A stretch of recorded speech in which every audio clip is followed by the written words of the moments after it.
আগের দিন র্যাঙ্কিংয়ে বাংলাদেশ পেয়েছে বড় সুখবর। ২৪ ধাপে গিয়ে উঠেছে ১০৪-এ। পূর্ব তিমুরের সঙ্গে ব্যবধানও ৫৩ ধাপ বেড়েছে। অনূর্ধ্ব-২০ নারী এশিয়ান কাপ বাছাইয়ে শক্ত অবস্থান ধরে রাখতে তাই বড় জয়ের বিকল্প ছিল না বাংলাদেশের সামনে। মেয়েরা সেই প্রত্যাশা মিটিয়ে পূর্ব তিমুরকে হারিয়েছে ৮-০ গোলে। হ্যাটট্রিক করেছেন তৃষ্ণা রানী। লাওসের জাতীয় স্টেডিয়ামে ৫ মিনিটে স্বপ্না রানীর দূরপাল্লার শট রুখে দেন পূর্ব তিমুর গোলরক্ষক হালিনা মার্চি। ৮ মিনিটে স্বপ্নার ফ্রিকিক থেকে গোলের সুযোগ ছিল তৃষ্ণা রানী ও নবীরনের সামনে, কিন্তু দুজনের কেউই বল ছুঁতে পারেননি। পাল্টা আক্রমণে বাংলাদেশকে বিপদে ফেলার চেষ্টা করে তিমুর। মাঝমাঠ থেকে বল নিয়ে এগোতে থাকেন এমিলি রুদকোস্কি। সামনে কেউ না থাকায় এগিয়ে আসা ছাড়া কোনো উপায় ছিল না বাংলাদেশ গোলরক্ষক স্বর্ণা রানী মণ্ডলের। তার দৃঢ়তায় গোল হজম থেকে রক্ষা পায় বাংলাদেশ। বক্সের বাইরে থেকে শট নিলেও স্বর্ণার বাধা পেরোতে পারেননি এমিলি। অগোছালো ফুটবলে খানিকটা ছন্নছাড়া হয়ে উঠেছিল বাংলাদেশ। এর সুযোগ নেওয়ার চেষ্টা করে তিমুরও, কিন্তু সফল হয়নি। ১৯ মিনিটে বক্সের বাইরে থেকে শান্তি মার্দির শট ঠেকিয়ে দেন হালিনা। সেই হতাশা কেটে যায় ২০ মিনিটে। স্বপ্নার কর্নার থেকে দারুণ এক হেডে বাংলাদেশকে এগিয়ে দেন সিনহা জাহান শিখা।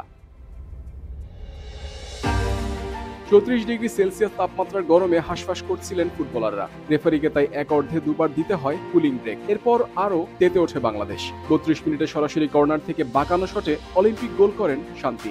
বাংলাদেশের ফুটবল ইতিহাসে কর্নার থেকে সরাসরি গোল করা বিরলই বলা যায়। ৩৬ মিনিটে আবারও কর্নার পায় বাংলাদেশ। এবার ব্যবধান ৩-০ করেন নবীরন খাতুন। শান্তির নেওয়া কর্নারে লাফিয়ে উঠে মাথা ছোঁয়ান এই ডিফেন্ডার। বিরতিতে যাওয়ার আগে বাংলাদেশকে আরেকটি গোল এনে দেন তৃষ্ণা। যোগ করার সময়ের ৩য় মিনিটে শিখার কাটব্যাক থেকে সহজেই ফাঁকা জালে বল ফেলেন।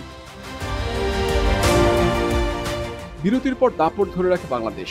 ৫৭ মিনিটে নিজের দ্বিতীয় গোলটি করেন তৃষ্ণা। জয়নব বিবি রিতার ক্রস থেকে শিখা গোলমুখে শট নিলেও সফল হতে পারেননি। ফিরতি বলে ঠিকই জাল খুঁজে নেন তৃষ্ণা। ৭৩ মিনিটে বক্সে ঢোকার আগে তিমুর গোলরক্ষকে কাটিয়ে ফাঁকা পোস্টে দলের ষষ্ঠ গোলটি করেন সাগরিকা। ৮২ মিনিটে একক নৈপুণ্যে বাঁ প্রান্ত দিয়ে বক্সে ঢোকেন তিনি। তার পাস থেকে হ্যাটট্রিক পূর্ণ করেন তৃষ্ণা। যোগ করার সময়ের ৪র্থ মিনিটে স্বপ্নার ফ্রি কিক ক্রসবারে লেগে গোললাইন অতিক্রম করার খুব কাছে ছিল, তবে এর আগেই বল লুফে নেন তিমুর গোলরক্ষক। ৫ম মিনিটে তিমুরের কফিনে শেষ পেরেকটি মারেন মুরকি আক্তার। বড় জয় ২ ম্যাচে ৬ পয়েন্ট নিয়ে এইচ গ্রুপের শীর্ষে আছে বাংলাদেশ। প্রথম ম্যাচে স্বাগতিক লাওসকে ৩-১ গোলে হারিয়েছে পিটার বাটলারের দল। শেষ ম্যাচে ১০ আগস্ট শক্তিশালী দক্ষিণ কোরিয়ার মুখোমুখি হবে তারা।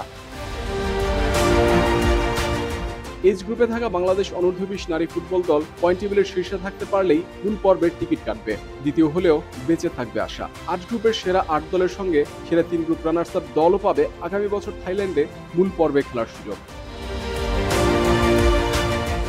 পরপর ২ জয়ে ৬ পয়েন্ট তুলে নিয়ে শীর্ষে থাকা বাংলাদেশ সেই সুযোগটা দারুণভাবে জিয়ে রেখেছে। গ্রুপে বাংলাদেশের সবচেয়ে কঠিন প্রতিপক্ষ দক্ষিণ কোরিয়া নিজেদের প্রথম ম্যাচে পূর্ব তিমুরকে হারিয়েছে ৯-০ গোলে।